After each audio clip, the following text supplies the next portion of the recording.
Either like them or you hate them. 61, the T5 body, Porsche ordered too many Cabriolets, so what they did is they told Carmen to weld the hardtops on them. Oh, how awesome. So it was a new design, Yeah. right? Notch back, meaning it didn't come straight back, right? They did maybe 1,000 of them. Weren't that popular, and a lot of times people would cut the top off and make Cabriolet out of it. Kind of crazy that Porsche couldn't sell Cabriolets and made them notchbacks. That's right. But look at this window right here. There are probably less than 50 left in the world, and this is 100% original Carrera, and I've had that Carrera horn ring for 40 years. I finally found a car to put it in. That's pretty impressive. Let's go drive that 74. Sounds good to me. Let's go. Pedal to the metal time.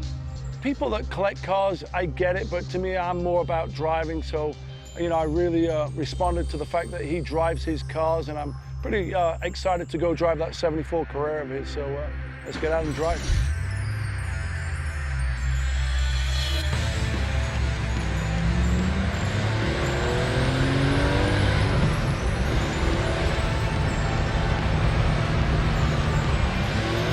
So here I am driving Carl's 74 911 Carrera on these awesome North Georgia mountain roads. They got a great flow to them, you know, second, third gear stuff, you know, sort of just sprinting to the corners and rolling through, having a great time. But no, the car's a true joy to drive, super nimble. That's what's great about these lightweight early 911s. You just chuck them around, you don't need a ton of horsepower. The terrain's awesome, the road surface is great.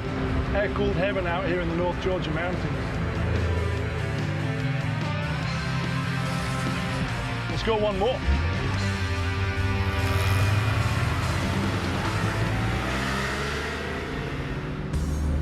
I'm super excited to go to a Caffeine and Octane for the first time. I've gone to a lot of cars and coffee type shows all over the world.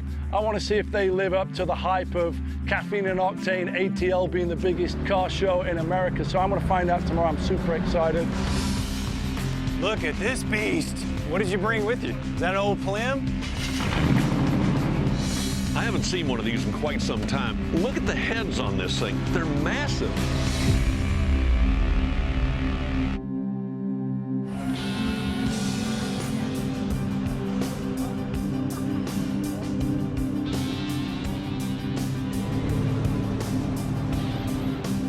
Look at this beast. Nice truck. This is amazing. Thank you, thank you. Where'd you find that? We actually built this.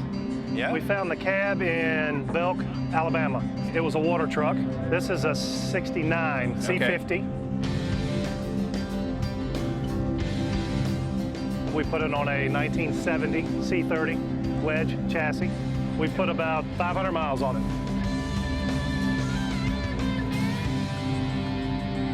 What did you bring with you? Is that an old Plim? It is a Plymouth. My grandfather bought that car brand new in 1952. What? No way. Yep. He drove the car for 20 years and parked it in his mother's backyard. It sat there for 40 years up in Virginia. We pulled it out of the backyard, put some fuel to it, put a battery to it, and the car started, ran, and drove. Can you believe you're driving your grandfather's car? Isn't that neat? How Isn't cool that is neat? that? We pulled all the running gear out of it, put a small block Chevrolet in it, turbo 350, new wire and harness, and you could drive it to California if you wanted to. So you're gonna leave it like it is? We're or? gonna leave it just like it is.